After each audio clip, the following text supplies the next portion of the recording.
Hi, we're Bec and Sam, and today we're looking at Imaginary, which is a horror film. It's a supernatural horror film by Jeff Wadlow, produced and directed by. And also, interestingly, Blumhouse Productions helped co-produce this. And obviously, we know a lot of we're big fans of a lot of the Blumhouse Productions. Yeah, we're Blum boys. We're Blum boys. Particularly, Paranormal Activity, Insidious, Purge, Get Out. We love all of that. We like Megan. We did like Megan. It would be interesting to compare Megan with Imaginary because it's got quite a similar vibe, actually. Yeah, creepy doll. Like a possessed doll, essentially, or so you think. Yeah. But yeah, okay. So that's all the housekeeping out of the way. Let's crack on. Let's jump right in. 7 words. Oh, silly, fun, jumpy bear. Family, love, bear. Was that spelt differently? The second bear? Yeah, bear. Fair amounts of jump scares. Except there wasn't a fair amounts of jump scares, no. Lacking in jump scares, I thought. Or just in scare factor in general. I think the first, 2/10 had that kind of jump scare vibe and gave off the air that it was going to be one of those scary films. But then the rest of it just wasn't. Towards the end, it went like Disney, like Haunted Mansion Disney vibes. Okay. That's what I felt. Yeah.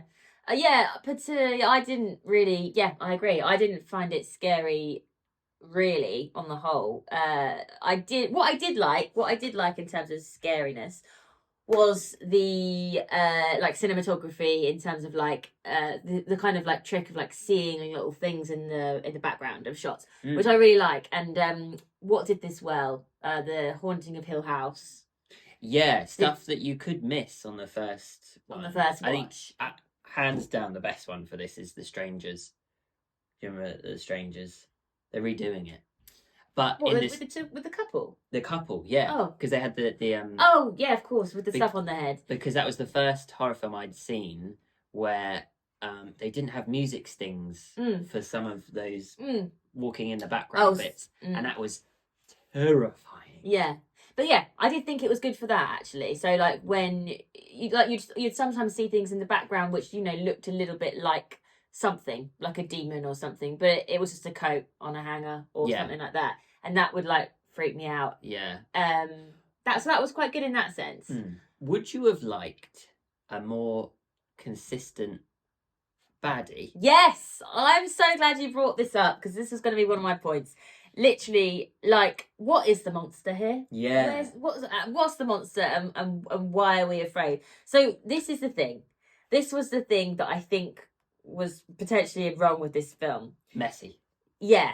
It didn't have a consistent antagonist, right? It had, so we had the bear, like the actual teddy bear. Yeah. Right? Then we had the supernatural entity which was behind the bear, which was kind of like a demon-y type, dementor type thing. Yeah, lest we forget the mega bear. Yeah. That's number 3. Yeah. The mega bear. With the fangs and the drool and just like a crazy bear monster. And then there were more, right? Yes. Spider-Man. Froggy eyes. Froggy eye people. Eye people. I did think they were froggy eye people, but bear. Later on in the film they were bear eyes. Yeah, but frog eyes, bear eyes, whatever. Yeah. Like the bear eyed people. So just like people looking like with the little bear eyes. The guys. Which just on a side note, sorry, I did think that was a good effect. Oh yeah, that was very creepy because it was practical. Yeah, I did think it was a good special effect, but at the same time, like, come on, that's already 5. Have we got any more? I think this might be Scareman, main Scareman, but the creepy fingers. I don't know who they were attributed to. Well, they were the entity, right? I believe. Yeah, I swear there were more as well. Honestly, no, it was the spider at the end, wasn't it? Yeah, they were too messy, and it fell into the trap of you see the thing, not so scary, right? Yes, absolutely. And actually, you saw one of the things in the opening sequence. You saw Spider-Man in the first sequence. didn't you? Did. Because there was a dream sequence to start with. Not a massive fan of that, just saying. No, cheating. Bit of a cheat, yeah. And we saw Spider-Man, and I'm like, is that the monster? Have we seen it already? But then it obviously went on to be 5 other things. Yeah. Which is just, it's too many. And too many none of them were actually that scary. The scariest one... Yeah, who was the demon, the entity. Do you think? Probably. I thought that. Until we saw a lot of him at the end, and it wasn't scary. At the end, he had his face right in his there. Face out. We didn't. No, only when we saw him in the background of things. Yeah, I liked not for scariness, but I did like the bear. The bear was quite the big bear. Yeah, you like the drooly big bear, but not in like a scary way. I was like, oh, that's cute. It looked cool because it was obviously practical. It was obviously like a puppet, something they've built. Oh, right. Yeah, so in that sense, that was pretty cool. Yeah, I personally I wasn't into the bear. Less is more. The big people. Bear. I probably would have preferred it if the bear, it was just the teddy bear. Yeah. Like through the whole thing. And that might have got a bit boring because when it was just the teddy bear, it was a bit like, are we actually just afraid of a teddy right now? It was a bit odd. Like obviously with Annabelle and Megan, like you are afraid of the doll and the doll looks a bit creepy. But bears don't look creepy. No, really. And the boy as well. I think simpler. Like I think we came away the main thing about this is simpler. If you have to like exposition out of the butthole like for the whole film, then it's too complicated or you're not showing it well enough. But like I don't know, 25% of the dialogue was just set up. Well, you are just skipping a whole bunch of stuff to get to that, but yeah, sure. Like, if you want to talk about that now, we can talk about that now. Spoon feeding the audience much. Like, so much, like, world building in the dialogue, right? Rather than, just showing it to us and letting us figure out ourselves. That first... Particularly the character of the neighbour, Gloria, I think her name was. She was just, she was there for a reason, obviously. I knew she was going to turn out bad as well, by the way. Just saying. Spoiler. Well, it's full of spoilers, isn't it? But yeah, like she was just like, oh, and then this happened, and then this happened, and that's why this is like this, and it's giving a lot. It's not giving us much credit as an audience, I don't think. This treating film. Us like absolute dumb bums. Yeah, totes. Also, from the get go, the first scene between the woman and the main guy, their names are Jessica, and Max. Their opening in bed scene, he was like, oh, well, you did this at 5 years old. And it must be because of your mother and your parents are dead. Yeah, it was a lot in that scene. Every line. It wasn't building their relationship or anything. It was just giving us exposition. It felt quite, like the writing did at times feel quite clunky in that sense because it was just like shoving in as much information as possible to build that world. But, give us more credit, I think. Give us more credit. But how did you... So it was a supernatural horror. Yeah. Tick. Definitely. It had, the elements of like spirituality, demonic type things going on. And it had legs, I think. And I like overall I did enjoy it. I just checked IMDb. I think it's got like 4.8 or something. I think that's a bit harsh. It's a bit harsh. I would go like maybe 5.5. Personally. 5.5, I think that's too generous. I'd say like 5.2. Right. Because I did enjoy it overall, but I wasn't really scared. So in terms, because like how it compares to things of like a similar ilk, like Megan. I mean, I preferred Megan, definitely. Like that's obviously the same Blumhouse as well. It was simpler. Yeah, exactly. It was just a robot that we were scared of. Yeah, and it made more sense. That there was like a reveal part that was just really dumb. Like it was because the bear didn't exist. Oh right, yeah. So we're talking about big moments from the film now. Yeah, and that is indeed one of the biggest moments. Or sorry, so one of the biggest moments, or like they try and paint it as one of the biggest moments. Yeah, it's kind of like this that? M. Night Shyamalan. Yeah, like rug pull, essentially. It was like so the bear. There, basically 3/4 of the way through the film? Yeah. There was no bear. There was no bear. It was just in her imagination. But funnily enough, not just in Alice's imagination, but also in stepmom Jessica's. Yeah. They could both see this bear. But that didn't mean much, because there was still a scary thing. Yeah. It's just like, oh, you know that scary thing? Other people can't see it. It's like, well, it doesn't change anything. That doesn't change anything. Yeah, I did think that was odd. Like when we were doing that reveal and we saw on the couch that, you know, she put the bear down and there was no bear, I was expecting there to be the demon in the video. Yeah. And that would have been more fun. That would have been more fun. Actually. It was very much like, so? Yeah. Yeah. Yeah. Because there's still scary things. Yeah. Like, oh my God, no one else could see it. Yeah. It wasn't It's almost like being like, oh, you know, the blue monster, it's red. You know? Yeah. Didn't really matter, really. No. Yeah. There was also another. Should we just summarise the plot quickly for them, just for anyone who hasn't seen it, because we've just skipped that part. Yeah. But basically, a family moved back into the stepmom's house. It's a kind of blended family. This dad, stepmom, two daughters. And they moved back into the childhood home of the stepmom. Mm-hmm. And basically what happened to the stepmom as a young child starts happening to the younger child, Alice. And it is some kind of,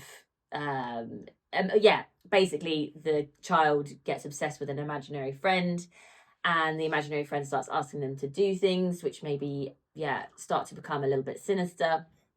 And at the end there's a disappearance. Happened to her when she was a child, and it happens again to Alice. Yeah, little mirroring. Yeah, little mirroring situation. Little journey. And it's like, obviously, it's a mission at the end to save Alice from the imaginary world dimension that she goes into. Oh, yeah. Which is a pretty crazy space, actually. What did you think of the what would you call that? The other dimension, the imaginary dimension. Well, it's kind of like in the Red Room.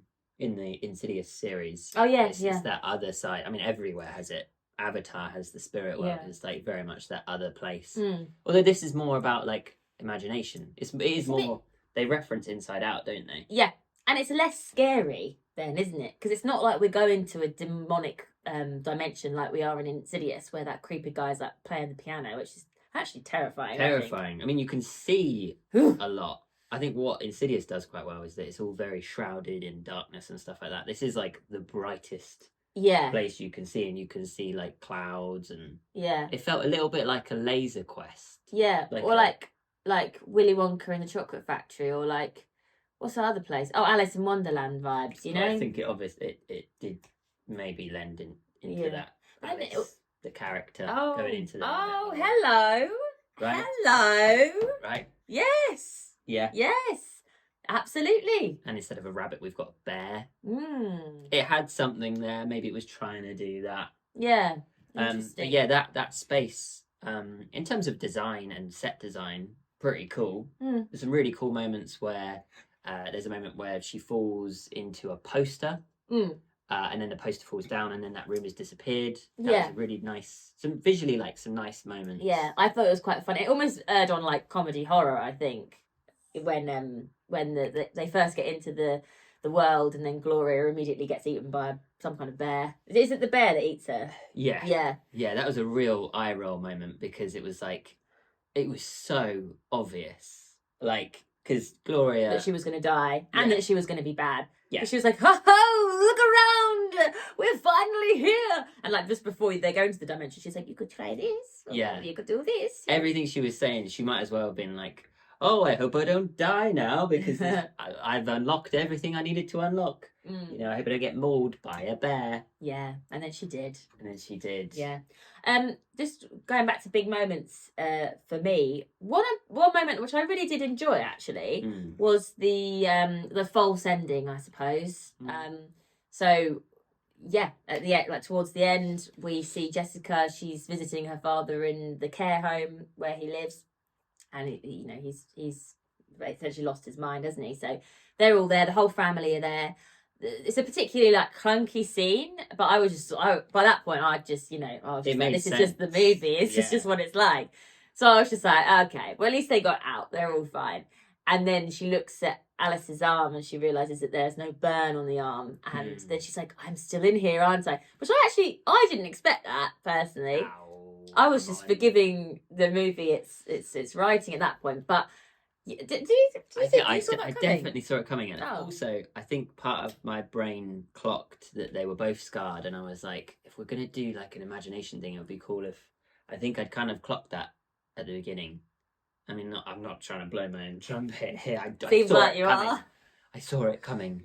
Wow, that's huge. And obviously this is a trope. This is a massive horror trope. Yeah, like they think they get out. Or they think they've killed the thing, but they haven't killed the thing. Smile does this. Yeah, so many. What's the underground one? Because it's essentially like with the underground one, Cloverfield. No, in the cave diving.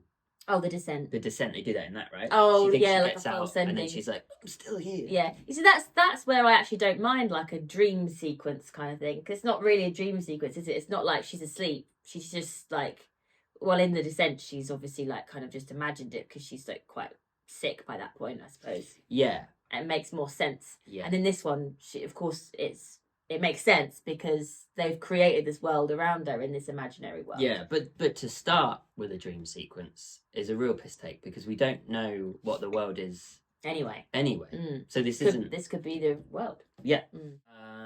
Let's go through who we had. We had Jessica, main character, protagonist. She was great. I thought her acting was really good as well. And I liked her kind of like her drive to protect the children. Yeah, she didn't have many edges. She didn't have that many dimensions. She kind of was just like a nice stepmom. Yeah. It's quite a common thing actually in horrors, isn't it? We watched that one recently with the stepmom. The stepmom gets left with the two children. Oh, that was good. Yeah, that was good. But and then things go wrong. So it's like, oh, bye guys, I'm just off to my show. Yeah. The father's a musician. I hope nothing goes wrong while I'm away. Yeah. And then, of course, everything goes wrong. Yeah. So she was great. She was great. Yeah, she went on a bit of a self-discovery journey. I mean, if we're going to have more from anyone, it would be anyone else. Oh, okay. I liked that I liked what they did with her job and stuff like that, and it was weaved into her creativity. She was a very creative person. We knew about her job, and that kind of related to the story, like the painting and the drawing on the walls and stuff. So I do kind of like how they weaved that in. She had history. She had made sense where she was. Layers. Yeah. I didn't moving into the kids that are in the Alice and Taylor. Yeah. That was very stereotypical, wasn't it? Their relationship. Oh, what the Taylor hating the stepmom. Oh, right. Razzing her. Yeah. Come on, we've done it. We've done it. It's the truth though, isn't it? A lot of the time. But you've been there, done it. I mean, you've got step parents. Yeah. Is it the truth? No, not like that. You're not. She's evil to her. Taylor was like so nasty. Yeah. But then I suppose so. that was like part of it, wasn't it? Because one of the main themes was this kind of like blended family thing, and like the fact that they go from not being friends to like that kind of, they actually grab each other's hands at the end, and she said, and then the teenage daughter saves Jessica. It was quite nice at the end. So they had to not get on at the beginning for that to be satisfying at the end. Yeah, it was satisfying. So that was quite satisfying. Yeah, Taylor was feisty. Yeah, feisty teenager, classic. Made friends with the neighbour next door, who was a bit of a classic. I thought he could have done with a bit more depth actually, because he was literally just like a villain. He was nothing redeemable. And I think he needed to die. He didn't die. We thought he was going to die, but he didn't. Yeah. It didn't really make sense why she was into him because he was so awful. Yeah. And that. Yeah. That didn't build. That was like one scene they just met. Next scene they were watching a film together. Yeah. And she was still quite into him, even though he was, misbehaving and stuff, and trying to drink from the drinks cabinet and bringing out Molly, which turned out to be his mum's paracetamol, apparently. But then that was interesting. The whole scene there with the bear. Oh, bless you. The scene there with the bear. Oh, he saw the bear. He saw the bear. Oh, he saw the bear. So the bear does exist. Oh, but the bear was under a towel when he saw it. So he could have just been mistaking the towel for the bear, and he was tripping. Well, he said he was tripping, but he wasn't tripping because that turned out to be paracetamol. I don't know how I felt about that paracetamol reveal actually, because that discredited all the the tripping. Anyway, so that was that kid, and then younger girl, Alice. Good acting. Very good acting from Piper Braun. Wow, excellent. I haven't seen her in anything yet, actually. I mean, I don't. She might be in other things. I haven't seen any of those things.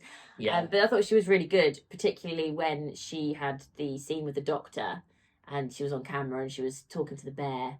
I thought that was very powerful and very emotional. Yeah, she did really well there, and obviously she's playing two characters technically, so really good. Well, we'll circle back to Max. Max, the husband. Could have done without him, but I suppose could have done without him. Good point. Yeah, but he had his purpose because he had the whole, set up the family vibes. That was but you know what? What the thing about Max is, I just did not believe that he was a dad. No, I didn't. And B, their dad. Yeah, I agree. Actually, there was no warmth there. He just seemed like an uncle or like a fun older brother. Yeah, perhaps like. He was cast a bit young. Do you know what I mean? Like, perhaps, I don't know. Yeah. I mean, I think, and I also didn't really believe their relationship, that they were married. Like, there wasn't really that kind of chemistry. I don't think. No, I don't think they did that character justice, and I don't know if it was performed that well. I don't know. It's a weird one as well because the difference in accent was jarring. Didn't make sense really. American kids. Well, is it an English actor? I don't know if he is an English actor. I'm not sure. But that was a little bit jarring and added to that kind of like disconnect. Yeah, maybe it did.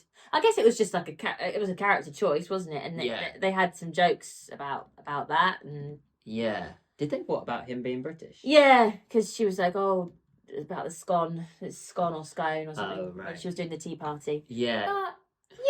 I don't know, but but obviously he wasn't a massive role because he wasn't around at the end, even when they just chucked him on tour. Went on tour. Yeah. But then it did fit into the whole daddy's away, problems going to happen with the stepmom. Yeah, but they could have easily written him out of it. I think maybe she just inherited those kids. Inherited. Yeah, they were in the will, were they? Yeah. Okay, great. Well, that was that. And that's the most of the characters. We did have Gloria, who we touched upon earlier, who was the neighbour, the nosy neighbour, bit creepy. Turns out very creepy. Yeah, I mean, they didn't really. They could have made her trustworthy, and like that. Yes. The reveal that she was bad could have been better. Yes, she could have been the friendly neighbour at the start, couldn't she? But she actually was the creepy neighbour standing on the lawn. Yeah. But they would have been more of a surprise that she was bad if she was a friendly neighbour. Yeah. At the start. Yeah, or if maybe Jessica would have remembered her, but then that wouldn't have made sense, would it? Yeah. And because she was Jessica's babysitter when she was growing up, wasn't she? She was. Yeah. Yeah, great. So we touched on acting as well with that. Like overall pretty good, very good from the little girl. Yeah, I think it's hard to judge acting when the writing's not great. Well, that's very true as well. I mean, who are we to say that, right? Yeah, but it is hard when the writing's a bit clunky and a bit like spoon-feedy. It is hard to act that scene. Absolutely. Like, you can't always put it down to the actor. The actor's doing the best job they can with the tools that they've been given. Yeah, so. It says in the script, like, oh, I remember that from when you were a kid and this happened and this is how this happens. How are you going to say that believably? Yeah. Is this the first, in terms of like originality, is this the first bear horror you've seen? It's not going to be the first bear, is it? Well, obviously Friday Night at Freddy's is sort of 5 nights. Bears. Yeah. Friday night? 5 nights at Freddy's.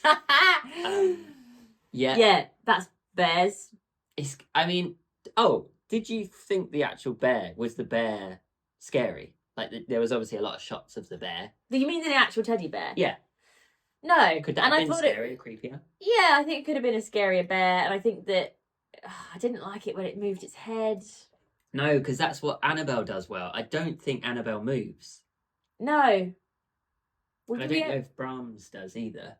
It's not. Yeah. No, Brahms doesn't move. Well, he does, but he gets moved. He gets moved locations. Yeah, but there's a bit where like the bear like snuggles up with the girl, And I think people laughed. Like, there were bits in this film that was meant to be a bit scary, and people scoffed. They ended up being a bit funny. Yeah, like there was a point where there was a rubber ball that had a happy face on, and then she opened the door and it had a sad face on. People scoffed because it was just like, it was silly. Yeah, erring on silly at times, definitely. Silly moments. Yeah. So yeah, Bear could have been scarier. Bear could have scared a bit more. I see what you're trying to do there. All right, well, let's look at themes, shall we? Let's look at themes.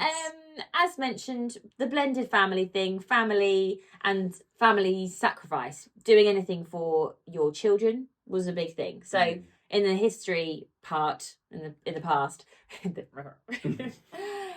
the past, we saw the sacrifice that Jessica's dad had made for her.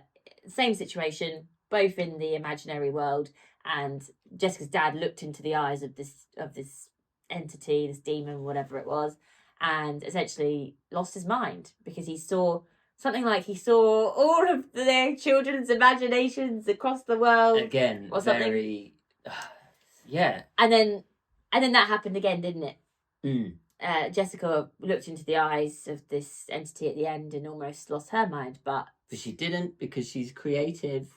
So is that the lesson? Be creative. Is that the lesson? I think so. Really? Because she was strong enough to handle it.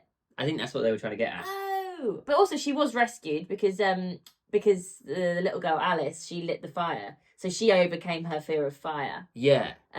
Did that? And that killed the monster at the end. Did that make sense for you? Was that kind of like, oh, fire? Yeah, because she overcame it. I know, but like fire being the weakness of the imagination man. I don't know if they sewed that well enough. No, it was a bit random. For me, that was just like Alice overcoming her fear of fire because she had been burned in the past. Yeah. By her mum.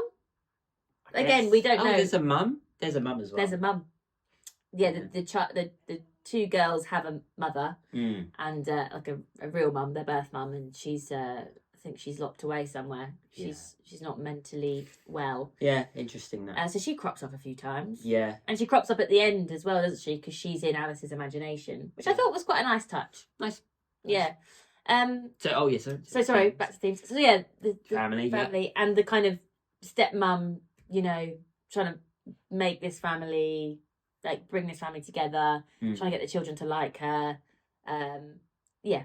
Yeah, I'd say, like childhood imagination. Yeah, big one. Was another theme. Surprise it being imagination. Yeah, imaginary. Imaginary. Yeah, and also that linked with Jessica's sort of creativity because she was an illustrator and she'd written all over the walls as a child, and the world was her canvas and all of this. Yeah. So that was a theme. Yeah.